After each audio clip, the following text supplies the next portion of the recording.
Bienvenue sur Philosophie bouddhiste, l'espace où les enseignements anciens rencontrent les défis modernes. Ici, nous explorons la sagesse du Bouddha pour cultiver la paix intérieure, la compassion et l'épanouissement. Tu verrouilles ta porte chaque nuit. Tu caches ton téléphone derrière un mot de passe. Tu vérifies 2 fois si la voiture est bien fermée. Mais qui parmi nous prend le temps de sécuriser son âme avant de franchir certains lieux? Il existe des endroits qui n'ont pas besoin de te parler pour te changer. Tu y entres avec légèreté, mais tu en ressors avec une charge invisible. Comme si quelque chose s'était glissé dans ton esprit, s'était accroché à ton cœur. Tu ne le vois pas, tu ne le comprends pas, mais tu le ressens. Certaines zones sur cette terre ne sont pas neutres. Ce ne sont pas simplement des ruines ou des paysages urbains. Ce sont des territoires où le voile entre les mondes est plus fin, plus fragile. L'islam nous avertit que ces lieux existent bel et bien. Pas seulement comme décors d'histoires effrayantes ou de traditions mystiques, mais comme réalités spirituelles actives. L'erreur que commettent la majorité des gens, c'est de croire que tant qu'ils n'y croient pas, ils ne peuvent pas être atteints. Pourtant, dans le monde invisible, ton ignorance n'est pas une protection. Il y a des endroits où les anges n'entrent pas, où la lumière ne pénètre pas, même en plein jour. Des lieux chargés d'énergie sombre, nourris par les douleurs, les rituels interdits, les intentions cachées. Et ces endroits ne sont pas forcément au bout du monde. Ils peuvent être au coin de ta rue, dans ta ville, parfois même dans ta propre maison. Le danger spirituel, c'est qu'il ne crie jamais. Il murmure. Il se fait passer pour une ambiance étrange, un frisson passager, une fatigue inexpliquée. Mais il grandit, il s'installe. Et un jour, tu réalises que ta tranquillité a fui sans prévenir, que tes prières sont devenues que mécaniques, que ton cœur est sec, sans raison apparente. Ce voyage que nous entamons ensemble n'est pas pour te faire peur. Il est là pour t'éveiller, pour te montrer que certaines portes que tu ouvres ne donnent pas seulement sur un espace physique, mais sur un combat spirituel. Alors aujourd'hui, tu vas découvrir 5 lieux qui, selon la sagesse islamique, doivent être évités, non pas par superstition, mais pour préserver ce qu'il y a de plus précieux en toi. Ton lien avec Allah, ta paix intérieure, ton âme. Il y a quelque chose d'inexplicablement attirant dans les maisons abandonnées. Ces bâtisses brisées, aux murs fissurés, aux toits dévorés par le temps, nous évoquent une beauté étrange, un mystère muet. Certains y voient l'occasion d'un cliché artistique, d'un frisson adolescent ou d'une simple curiosité. Mais ce que les yeux humains trouvent esthétique, les cœurs spirituels y perçoivent un piège. Dans la tradition islamique, les maisons laissées à l'abandon deviennent souvent des repères pour les djinns. Ces créatures invisibles, créées de feu sans fumée, vivent parmi nous, sans qu'on puisse les détecter, à moins qu'ils ne le souhaitent. Et lorsqu'une demeure reste vide trop longtemps, sans dhikr, sans adhan, sans lumière divine, elle devient pour eux un territoire naturel, un sanctuaire. Et toi, tu y entres, avec insouciance. Tu filmes, tu ris, tu poses, tu te moques, mais tu oublies une chose. Tu n'es plus chez toi, tu es chez eux. Beaucoup de ceux qui entrent dans ces lieux ressentent un malaise sans explication. Ils parlent d'une lourdeur, d'une sensation de froid étrange, malgré la chaleur extérieure. Leur cœur s'emballe, leur esprit s'embrouille. Mais au lieu de fuir, ils restent, fascinés, inconscients. Il ne s'agit pas de contes pour effrayer les enfants. Le prophète a clairement mis en garde contre le fait de passer la nuit dans des ruines. Il savait ce que nous avons oublié. Ces lieux ont une mémoire, une densité invisible, une activité cachée. Et ceux qui les traversent sans protection se retrouvent souvent liés à ce qu'ils ne comprennent pas. Tu te demandes peut-être pourquoi, depuis cette visite anodine, ton sommeil est perturbé. Pourquoi ton humeur s'est alourdie? Pourquoi ta concentration s'efface? Tu l'attribues au stress, au rythme de vie, à la fatigue. Mais au fond, ton âme le sait. Tu as laissé une porte ouverte et quelque chose est passé. La vérité, c'est que ce n'est pas parce qu'une maison semble vide qu'elle l'est. Ce n'est pas parce qu'on y entre librement qu'on en sort indemne. Et si Allah a facilité ton éloignement d'un lieu, ce n'est pas un hasard. C'est peut-être une miséricorde déguisée, une protection que tu n'as pas demandée, mais qu'il t'a offerte.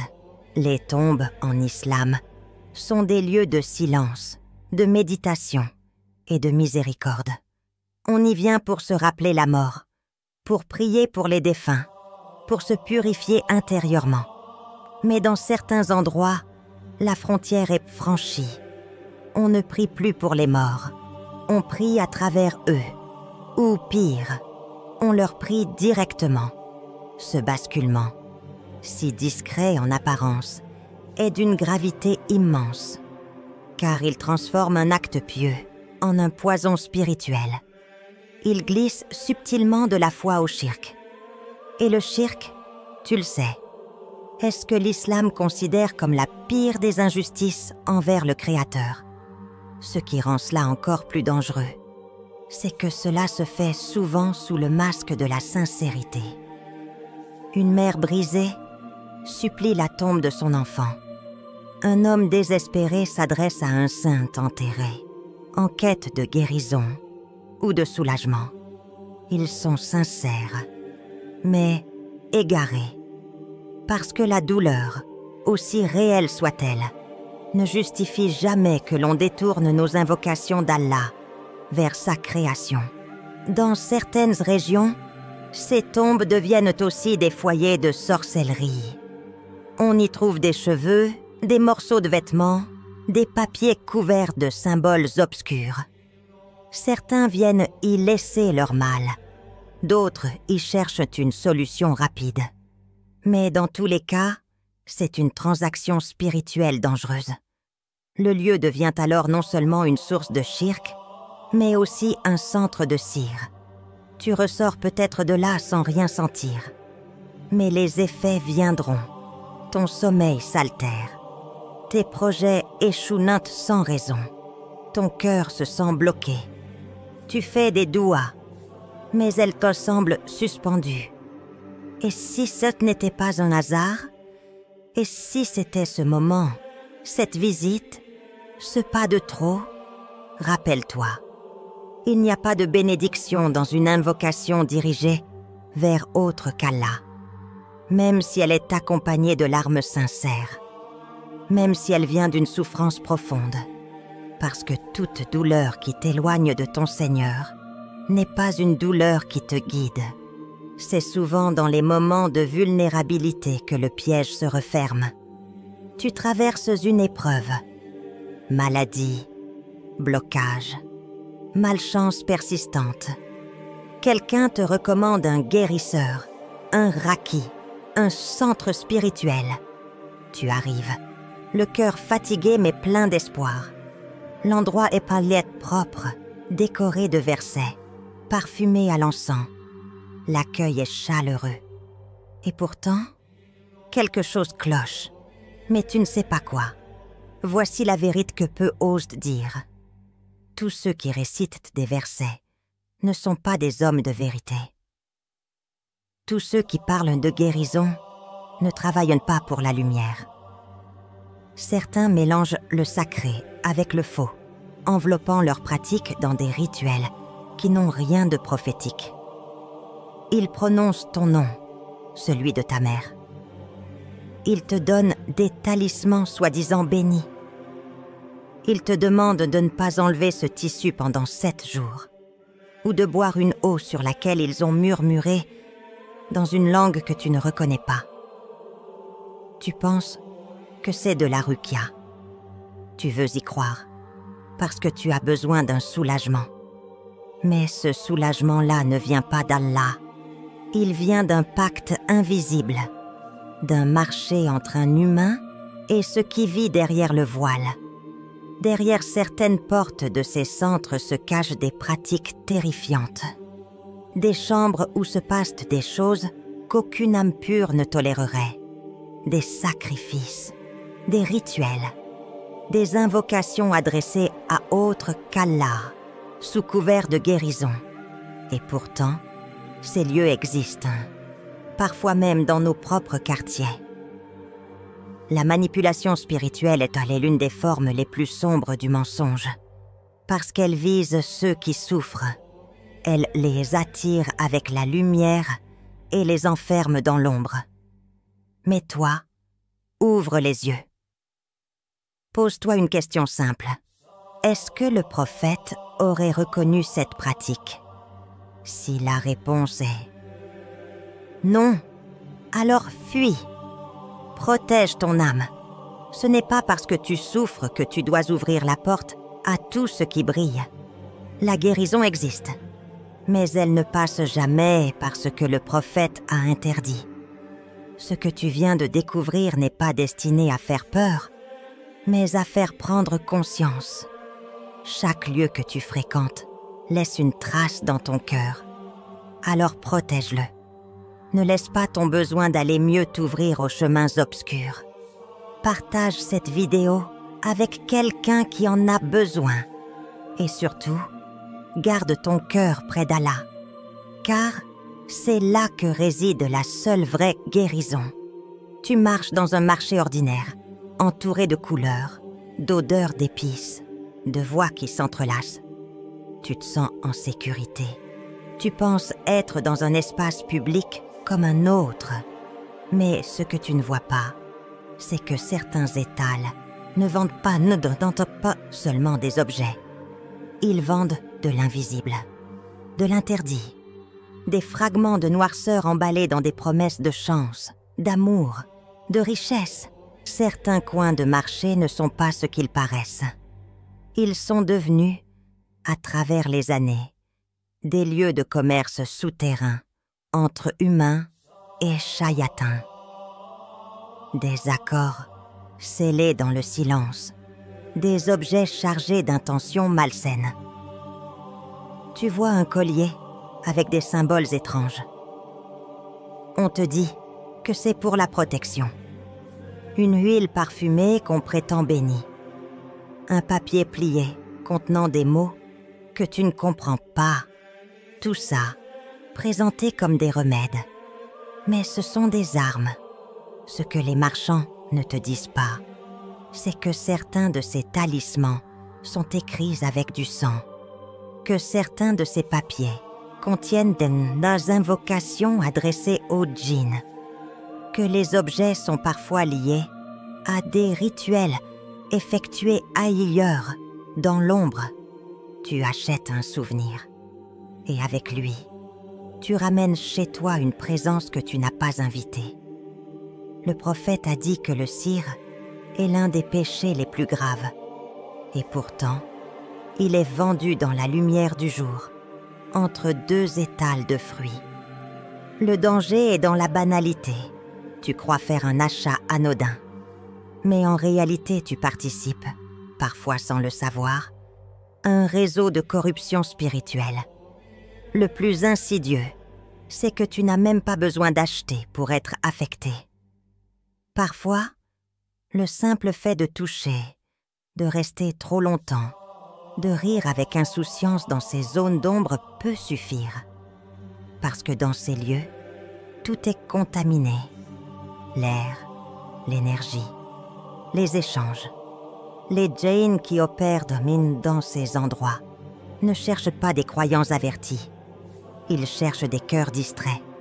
Alors la prochaine fois qu'un commerçant te tente un objet et te dit « C'est pour porter chance », pose-toi une seule question. Est-ce que ma foi en Allah est si faible que je chercherai ma protection ailleurs? Est-ce que je suis prêt à échanger ma sérénité contre une fausse promesse enveloppée d'arômes et de mensonges? Ne te fie jamais à ce que tes yeux voient dans ce type d'endroit.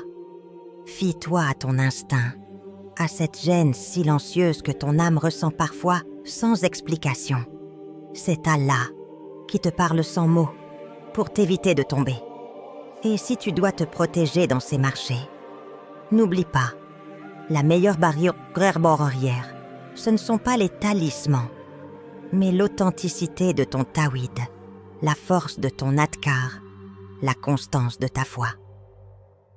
Il y a des lieux qui ressemblent à des sanctuaires, des centres apaisants, ornés de versets encadrés, de tapis propres, d'encens sucré. On te parle de guérison, d'équilibre, d'énergie. Et toi, tu veux tellement guérir, tellement retrouver la paix, que tu ouvres ton cœur sans poser de questions. Tu fais confiance à l'ambiance, à la mise en scène. Mais parfois, ce que tu vis n'est pas une ruqya, c'est une illusion. Certains de ces guérisseurs récitent bien des versets, mais ce qu'ils font ensuite n'a plus rien à voir avec la sunna. Ils mélangent des pratiques païennes avec des bribes du Coran. Ils demandent ton nom et celui de ta mère. Ils te donnent un tissu noir à porter, un papier à enterrer sous la lune, une bouteille à boire dont le contenu t'éloigne plus d'Allah qu'il ne t'en rapproche. Et toujours avec un ton doux, une voix rassurante, une promesse voilée. Ce n'est pas seulement du mensonge, c'est un vol spirituel. On dérobe ta foi en te faisant croire qu'on la soigne. Tu ressors avec un soulagement temporaire, mais ton âme devient confuse, tiraillée. Et plus les jours passent, plus tu sens que quelque chose t'échappe. Tes prières deviennent lourdes, tes pensées sont envahies. Ta lumière intérieure se voile lentement. Pourquoi ces gens agissent ainsi? Parce que dans la douleur, beaucoup cherchent des raccourcis. Et dans le monde de la souffrance, il y a un marché. Certains guérisseurs ne veulent pas t'élever, ils veulent t'attacher. À eux, à leurs pratiques, à leurs rituels. Et plus tu reviens, plus tu perds ton autonomie spirituelle. Il faut le dire clairement, le Coran n'a besoin d'aucun artifice pour guérir. La vraie ruqya est simple, transparente, vérifiable. Elle ne se cache pas derrière des rideaux. Elle n'invente pas de rituels nocturnes, ni de symboles codés. Si tu sens que l'endroit où tu es venu chercher la lumière devient un labyrinthe de gestes douteux, fuis. Fuis sans attendre d'avoir une explication rationnelle. Ton cœur sait. Allah t'avertit à travers ton malaise. Rappelle-toi, le prophète n'a jamais guéri par des pratiques occultes. Il a utilisé la parole d'Allah, le souffle de la foi, les mains de la sincérité. Et si ton chemin de guérison ne ressemble pas à ça, alors ce n'est pas un chemin vers Allah. Il y a des lieux dont on parle peu, non pas parce qu'ils sont secrets, mais parce qu'ils sont devenus si normaux qu'on ne les remet plus en question. Les cinémas, les clubs, les salles de concert, des endroits créés pour le divertissement, et pourtant, souvent construits, pensés et maintenus pour nourrir les désirs les plus bas, pour éteindre la lumière intérieure, pour éloigner l'âme de sa source. Ce n'est pas une question de musique ou d'écran géant, c'est une question d'atmosphère. Dans ces lieux, on entre pour oublier Allah, même quelques heures. On entre pour s'immerger dans des histoires où le haram est glorifié. où les péchés deviennent des rires, des danses, des cris. Et ce que beaucoup ignorent, c'est que le vide spirituel dans ces endroits n'est pas neutre. Il est habité. Les shaitans n'entrent pas dans les mosquées, mais ils remplissent les espaces où le dhikr est absent, où les corps se dévoilent, où les regards se perdent, où l'ivresse devient normalité. Tu ressors de ces lieux et quelque chose a changé. Tu n'as plus envie de prier. Tu retardes le fajr. Tu trouves le Coran trop lourd à écouter. Tu te sens déconnecté. Ce n'est pas une coïncidence. C'est une conséquence. Ces endroits ne prennent pas tout d'un coup. Ils éteignent la lumière en toi par petites touches. Un film drôle mais haram. Une musique qui reste dans ta tête pendant des jours. Une scène choquante que tu regardes sans détourner les yeux. Et puis, peu à peu, ton cœur s'endort. Tu n'es plus blessé par ce qui offensait Allah. Tu t'habitues. Tu t'adaptes. Et là, tu deviens vulnérable. Personne ne te dira en sortant d'un club « Tu viens de perdre 1 mois de baraka ». Mais c'est pourtant ce qui se passe parfois. Tu donnes ton énergie à des vibrations qui ne nourrissent que le nafs. Tu offres ta présence à des lieux où Allah est effacé. Alors pose-toi cette question. Si l'ange de la mort venait à ce moment, serais-tu fier de l'endroit où tu te trouves ? Est-ce que ton âme serait prête à quitter ce monde depuis cette salle, ce concert, cette soirée ? Si la réponse te dérange, alors change de direction. Tu as maintenant vu ce que peu osent quand te regarder.